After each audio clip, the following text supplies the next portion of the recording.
এই জাতি অনেক পানি ঘোলা করেছে, অনেক অসম্মান হয়েছে, অনেক মানুষের জীবন গিয়েছে, গুম খুন, নির্বাচন ব্যবস্থা ধ্বংস হয়েছে। ৪১ বছর পরে সকলে মিলে আবার তত্ত্বাবধায়ক সরকারের প্রয়োজনীয়তা অনুভব করছে।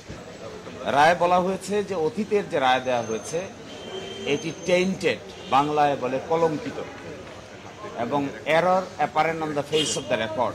দেখা মাত্রই মনে হয় অতীতের রায়টা ছিল টেইন্টেড, এবং সেই জন্য বলেছেন তত্ত্বাবধায়ক সরকার ব্যবস্থা বাতিল করে 13 অ্যামেন্ডমেন্টকে যে আনকনস্টিটিউশনাল ডিক্লেয়ার করা হয়েছিল সেই রায়কে পরিপূর্ণভাবে বাতিল করা হলো ইন ইটস এনটায়ারিটি। 4 জন ছিলেন এক পক্ষে, 3 জন ছিলেন আরেক পক্ষে। কোনো রায়ই আর থাকলো না, 4 জনেরটাও বাতিল হলো, 3 জনেরটাকেও বাতিল করা হলো।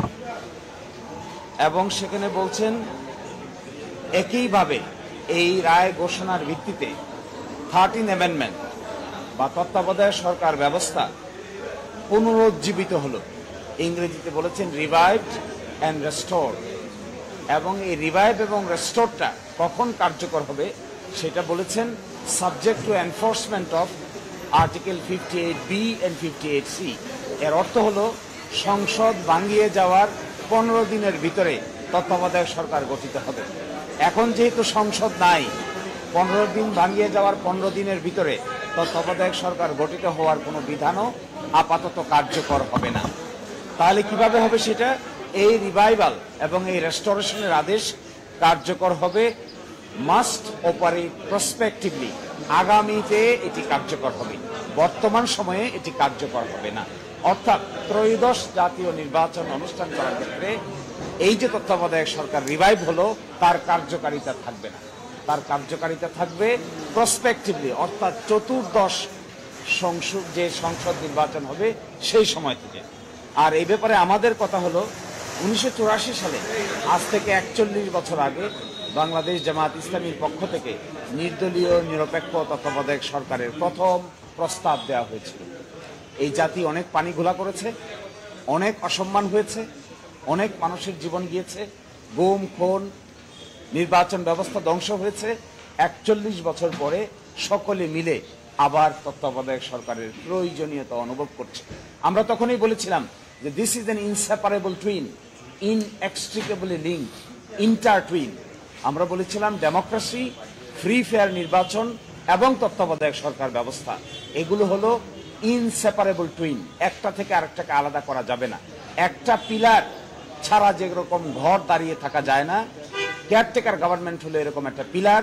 এটিকে সরিয়ে ফেললে অবাধ নির্বাচন সম্ভব নয়, অবাধ নির্বাচন না হলে ডেমোক্রেসিও সম্ভব নয়। আজকে ৪১ বছর পরে যে যাই বলুন না কেন, যে যতটুকুই ক্রেডিট নিতে চান না কেন, মূলত রাজনৈতিক দলের নেতৃবৃন্দের এই অদূরদর্শী আচরণের ফলেই জাতিকে যা খেসারত দিতে হয়েছে, এটা কনসিকুয়েন্স আকারে আমরা আদালতের সামনে তুলে ধরেছিলাম।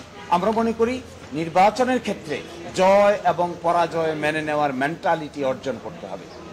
নির্বাচন অনুষ্ঠানের ক্ষেত্রে জনগণের ভোটাধিকার স্বাধীনভাবে প্রয়োগ করবে। এই ক্ষেত্রে ইফ, বাট, কিন্তু যোগ করার কোনো সুযোগ কোনো রাজনৈতিক দলেরই নেওয়া উচিত না। আমরা এটাও মনে করি, আমরা যখন এই তত্ত্বাবধায়ক সরকার চেয়েছিলাম, আমরা ব্যক্তিগত কোনো স্বার্থ, কোনো দলীয় স্বার্থের জন্য চাইনি। আমরা চেয়েছিলাম ডেমোক্রেসি বাংলাদেশে এস্টাবলিশ হোক, বাংলাদেশিক সিস্টেমটা, কনস্টিটিউশনালিটিটা আস্তে আস্তে গভীর ভিত্তির উপর দাঁড়াক। মাঝখানে অনেক মিসহ্যাপ হয়েছে, অনেক অসুবিধা হয়েছে, শেষ পর্যন্ত এখানে আমরা আসলাম ফিরে। পরবর্তী দায়িত্ব হবে সকলে মিলে Democratic environment in the society, free fair election and credible election ব্যবস্থাকে সকলে মিলে শক্তিশালী করা। এখানে দলগত বিষয় নয়, জামাত কিংবা বিএনপি বা অন্য দলের বিষয় নয়, রাষ্ট্রের বিষয়, সংবিধানের বিষয়। So we hope the country will run in a very Democratic atmosphere in near future, এবং সেখানে ফ্রি ফেয়ার ইলেকশনই হবে রাষ্ট্র চালানোর মূল মন্ত্র। আমাদের পক্ষ থেকে এতটুকুই আমাদের কমেন্ট।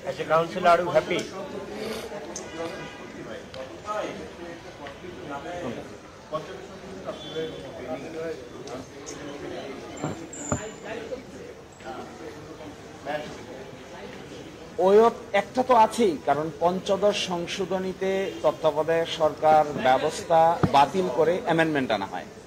এই অ্যামেন্ডমেন্টটাকে আমাদের হাইকোর্ট ডিভিশন বাতিল ঘোষণা করেছেন। আংশিকভাবে তত্ত্বাবধায়ক সংক্রান্ত পুরাটাকেই বাতিল করেছেন। তার বিরুদ্ধে আপিল দায়ের হয়েছে, লিভ হয়েছে, এই লিভ শুনানির জন্য পেন্ডিং আছে। সাবজেক্ট টু কি ডিসিশন সেখানে হবে এটার জন্য অপেক্ষা করার সময় দরকার বলে আমি মনে করি। তা না হলে একটা জিনিস পরিপূর্ণভাবে সেটেল হবে না, একটা বিতর্ক থেকেই যাবে। সেই জন্য ইনিস এন্টায়ারটি শেষ করতে পারলে ভালো হতো। আশা করি ওইটাও দ্রুত নিষ্পত্তি করা। না, ওটার কারণে আজকের রায় তো তত্ত্বাবধায়ক সরকার সিস্টেমটাকে বাতিল করে যে রায় দিয়েছিলেন তার রিভিউ করে বাতিল করা হলো। এর মানে কি, তত্ত্বাবধায়ক সরকার ব্যবস্থাটা বহাল করা হলো। কিন্তু পঞ্চদশ সংশোধনীর মামলায় তত্ত্বাবধায়কই একমাত্র ইস্যু নয়, তত্ত্বাবধায়কের বাইরেও প্রায় 29টা ইস্যু 15th অ্যামেন্ডমেন্টে রেজ করা হয়েছিল, যার 4টির ব্যাপারে সিদ্ধান্ত দিয়েছিল হাইকোর্ট ডিভিশন, বাকিগুলোর ব্যাপারে হাইকোর্ট ডিভিশন বলেছিলেন পার্লামেন্টের উপর ছেড়ে দিয়েছেন। এর বিরুদ্ধে আমরাও আপিল করেছি, জনাব বদিউল আলম মজুমদারও আপিল করেছেন, আরো ক্রস আপিল হয়েছে। সবগুলো বিবেচনা হবে, শুধু তত্ত্বাবধায়কের ব্যাপারে নয়, 29টা ব্যাপারেই বাকি সিদ্ধান্ত হবে ওই মামলা। তত্ত্বাবধায়ক এখন যে তত্ত্বাবধায়ক সরকারের যে ফরমেশন এখন আছে সেখানে লাস্ট রিটায়ার্ড চিফ জাস্টিসই হবেন তত্ত্বাবধায়ক সরকারের প্রধান। কিন্তু এটা বর্তমানে কার্যকর হচ্ছে না। আপনারা ইতিমধ্যে জানেন যে জুলাই চার্টারে যেটাকে গণভোটে পাঠানো হচ্ছে সেখানে 4টি অপশন দেওয়া হয়েছে। এই 4টি অপশন যদি গণভোটে অ্যাকসেপ্টেড হয় তাহলে নতুন পার্লামেন্টে সংবিধান সংস্কার সভায় যদি এটা গৃহীত হয় তাহলে তত্ত্বাবধায়ক সরকারের ফরম্যাটে আমূল পরিবর্তন আসতে পারে। এটা নির্ভর করবে জুলাই চার্টার গণভোটে অ্যাকসেপ্ট হলো কিনা, অ্যাকসেপ্ট হওয়ার পরে সংবিধান সংস্কার সভা ওই ফরম্যাটটাকে গ্রহণ করলো কিনা। যদি গ্রহণ করে তাহলে বর্তমান ফরম্যাট সেখানে চতুর্থ অপশন হিসেবে আছে, প্রথম অপশন হিসেবে নাই। কোনো লিগ্যাল কমপ্লিকেশন তৈরি হবে তখন না। এটাই বলে দিয়েছেন আমাদের আপিল বিভাগ, রিভাইভ, রেস্টোর বাট নট কার্যকর, revive, restore but not enforceable. কার্যকর না, কার্যকর হবে প্রসপেক্টিভলি। প্রসপেক্টিভ মিনিং দেয়ার বাই চতুর্দশ সংসদ নির্বাচনের পর থেকে, তার আগে নয়। এবং তিনি বলেছেন, শব্দটা যে ব্যবহার করেছেন মাননীয় আপিল বিভাগ, ক্যান অপারেট, তত্ত্বাবধায়ক সরকার সিস্টেম ক্যান অপারেট অনলি প্রসপেক্টিভলি। এটা বিতর্ক এড়ানোর জন্যই এই লাইনটুকু অ্যাড করা হয়েছে, যেন এটা নিয়ে আমরা এখনই বিতর্ক না করি তাহলে বর্তমান সরকার থাকবে কি থাকবে না, কেয়ারটেকার গভর্নমেন্ট এখনই হবে কি হবে না, এটি আপিল বিভাগ ক্লিয়ার করে দিয়েছেন, আর কোনো বিতর্কের অবকাশ থাকলো না। আজকে ত্রয়োদশ সংশোধনীর পুনর্বিবেচনা মামলার রায় হলো। তো এটা ছিল বিচারপতি খায়রুল হকের নেতৃত্বে তত্ত্বাবধায়ক সরকার ব্যবস্থা বাতিল করে 2011 সালে যে রায় দেওয়া হয়েছিল সেটার পুনর্বিবেচনা চেয়ে যে আবেদন করা হয়েছিল সেই আবেদন এবং সংশ্লিষ্ট আপিলের বিষয়ে আজকে রায় হলো।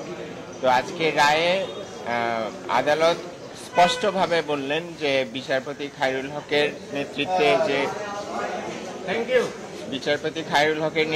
যে রায় হয়েছিল সেটাকে সম্পূর্ণভাবে বাতিল করা হলো। যেহেতু বিচারপতি খায়রুল হকের রায় বাতিল করা হলো, তার ফলে ত্রয়োদশ সংশোধনী যে তত্ত্বাবধায়ক সরকার ব্যবস্থা সেটা সংবিধানে ফিরে আসলো। এবং এটা আমি মনে করি আজকের এই রায়টা খুবই ঐতিহাসিক। এটা বাংলাদেশের জন্য ঐতিহাসিক, কারণ বাংলাদেশে গত 15 বছর ধরে যে স্বৈরতান্ত্রিক ব্যবস্থা চালু হয়েছিল তার সূচনা হয়েছিল বিচারপতি খায়রুল হকের নেতৃত্বে দেয়া এই রায়ের মাধ্যমে। এবং এই রায় এত বাজে একটা রায় ছিল, এটা অনেক ধরনের ভুলে পরিপূর্ণ ছিল এবং এটা এমন একটা রায় যার চেয়ে খারাপ রায় আর লেখা সম্ভব নয় বলে আমার মনে হয়। যে এত খারাপভাবে লিখিত একটা রায়, এটাতে আইনগত ত্রুটি ভরপুর ছিল, এটা খুবই খারাপভাবে লেখা হয়েছে এবং এটা উদ্দেশ্য প্রণোদিতভাবে লেখা হয়েছে। এবং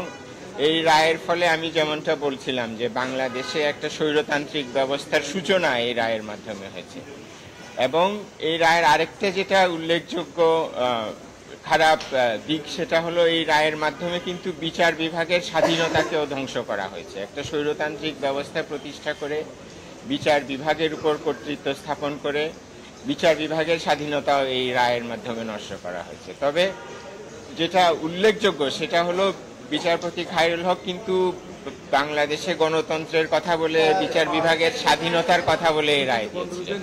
কিন্তু প্রকৃতপক্ষে এটা বাংলাদেশের গণতন্ত্র, বিচার বিভাগের স্বাধীনতা এগুলো ধ্বংস করেছে। এবং এই রায়ের ফলে কিন্তু আমাদের যে সুপ্রিম কোর্ট, বিশেষ করে সুপ্রিম কোর্টের আপিল বিভাগ, তার ব্যাপারেও মানুষের আস্থা এবং তার ভাবমূর্তি দারুণভাবে ক্ষতিগ্রস্ত হয়েছিল বিচারপতি খায়রুল হকের নেতৃত্বে দেয়া ত্রয়োদশ সংশোধনী রায়ের মাধ্যমে। আমাদের সুপ্রিম কোর্টের এবং আপিল বিভাগের প্রতি বাংলাদেশের জনগণের আস্থা এবং এই কোর্টের ভাবমূর্তি গভীরভাবে ক্ষতিগ্রস্ত হয়েছিল। এবং আমি মনে করি যে আজকে আপিল বিভাগ একটা সুযোগ পেয়েছেন এই যে ক্ষতিটা বাংলাদেশের করা হয়েছিল সুপ্রিম কোর্টের মাধ্যমে, সেই ক্ষতিটা সংশোধন করার। এবং ওনারা যথাযথভাবে এটা সংশোধন করেছেন, কারণ ওনারা রায়টা সম্পূর্ণভাবে বাতিল করেছেন। এবং এটা এই কারণে আজকে আমি বলবো বাংলাদেশের জন্য খুবই একটা ঐতিহাসিক দিন, এবং আমাদের এই আদালত, আমাদের যে প্রিয় সুপ্রিম কোর্ট, তার জন্য একটা ঐতিহাসিক দিন। কারণ সুপ্রিম কোর্ট তার ভুলটা আজকে সংশোধন করার একটা সুযোগ পেয়েছে এবং সঠিকভাবে সংশোধন করেছে। কাজেই সুপ্রিম কোর্টের জন্য এটা ঐতিহাসিক। আর আরেকটা হলো যেটা বলতে চাই যে আমি আদালতে বারবার বলেছিলাম যে রায়টা দেওয়ার পরে যেহেতু তত্ত্বাবধায়ক সরকার ব্যবস্থা ফিরে আসবে, তখন একটা প্রশ্ন দাঁড়াতে পারে যে এই ব্যবস্থা কি অবিলম্বে কার্যকর করতে হবে কিনা। ধরুন তার মানে কি এই হবে যে বর্তমান যে অন্তর্বর্তীকালীন সরকার আছে একে তত্ত্বাবধায়ক সরকারের আকার গ্রহণ করতে হবে কিনা। তো এই ব্যাপারে আমি খুবই সুস্পষ্টভাবে সংবিধানের 58C ধারা, যেটা ত্রয়োদশ সংশোধনীর মাধ্যমে অন্তর্ভুক্ত করা হয়েছিল এবং খায়রুল হকের রায়ের মাধ্যমে বাতিল হয়েছিল, যেটা আজকে আবার সংবিধানে ফিরে আসলো, 58C ধারা, সেটা দেখিয়ে আমি আদালতকে বলেছিলাম যে ওনাদের রায়ে তত্ত্বাবধায়ক ব্যবস্থা ফিরে আসলেও এটাকে অবিলম্বে কার্যকর করা সম্ভব নয়। কারণ 58C ধারা সুস্পষ্টভাবে লেখা আছে যে সংসদ ভেঙে দেওয়ার 15 দিনের মধ্যে তত্ত্বাবধায়ক সরকার গঠিত হতে হবে, এবং আমাদের সংসদ 1 বছরেরও বেশি আগে ভেঙে দেওয়া হয়েছে। কাজেই এখন তত্ত্বাবধায়ক সরকার গঠন করার কোনো সুযোগ নেই।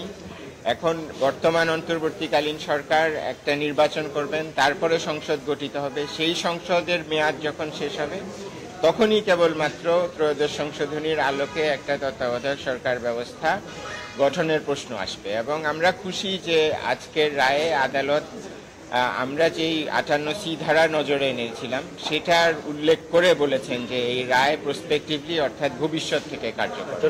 এই জন্য আমরা খুবই খুশি যে আমরা যেভাবে প্রার্থনাগুলো আদালতের কাছে করেছিলাম আদালত রায় ঠিক সেভাবেই দিয়েছে।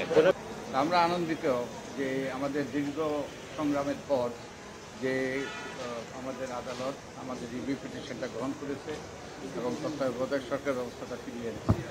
তো এই তত্ত্বাবধায়ক সরকার ব্যবস্থা অর্থাৎ ত্রয়োদশ সংশোধনী বাতিলের পর থেকে 2011 সালে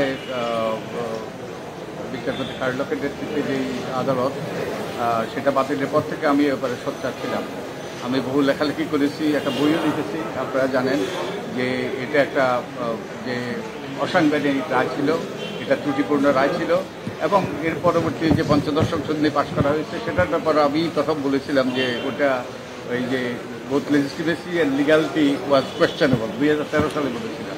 তো এই দীর্ঘ সংগ্রামের পরে শেষ পর্যন্ত এটা একটা আমরা একটা ফলাফল পেয়েছি, আমরা অত্যন্ত আনন্দিত। তো এই দিনে, এই আনন্দের দিনে আমি আমাদের প্রয়াত প্রফেসর তোফায়েল আহমদকে আমরা স্মরণ করতে চাই। তার স্মৃতি, তিনি আমাদের একজন চিকিৎসক ছিলেন, তিনি প্রয়াত হয়েছেন, তার স্মৃতির প্রতি শ্রদ্ধা জ্ঞাপন করতে চাই। এবং একই সাথে আমি ধন্যবাদ দিতে চাই আমাদের ডিস্টিংগুইশ প্যানেল অফ লয়ার্স, এবং তারা সম্পূর্ণ বিনা পারিশ্রমিকে, সম্পূর্ণ বিনা পারিশ্রমিকে এই কাজটা করেছেন দেশের স্বার্থে, মানুষের কল্যাণে। আমাদের এই তত্ত্বাবধায়ক সরকার ব্যবস্থা বাতিলের মাধ্যমে এবং যেটা করার ক্ষেত্রে বিচারপতি খায়রুল হক তিনি যে তার রায়টা অবধ দিয়ে দিয়েছিলেন, এর মাধ্যমে আমাদের নির্বাচনী ব্যবস্থাকে নির্বাসনে পাঠিয়ে দেওয়া হয়েছিল। আমাদের এই তত্ত্বাবধায়ক সরকার ব্যবস্থা বাতিলের মাধ্যমে নির্বাচন ব্যবস্থাকে নির্বাসনে পাঠিয়ে দেওয়া হয়েছিল, যার ফলে তিনটি নির্বাচন আমাদের বিতর্কিত নির্বাচন হয়েছে, জালিয়াতি নির্বাচন হয়েছে। তো আমরা আশা করি তার অবসান ঘটবে। আমরা ভবিষ্যতে এর মাধ্যমে এই রিভিউ পিটিশন গ্রহণের মাধ্যমে আমাদের সুষ্ঠু নিরপেক্ষ নির্বাচনের পথ সুগম হবে। আমি আশা করি আমরা সকলে যারা আমাদের রাজনীতিবিদ থেকে আরম্ভ করে যারাই এ ব্যাপারে ভূমিকা রাখার আছে তারা দায়িত্বশীল ভূমিকা পালন করবে এবং এর ফলে আমাদের আবার সুষ্ঠু নির্বাচনের পথ আমাদের সামনে প্রশস্ত হবে।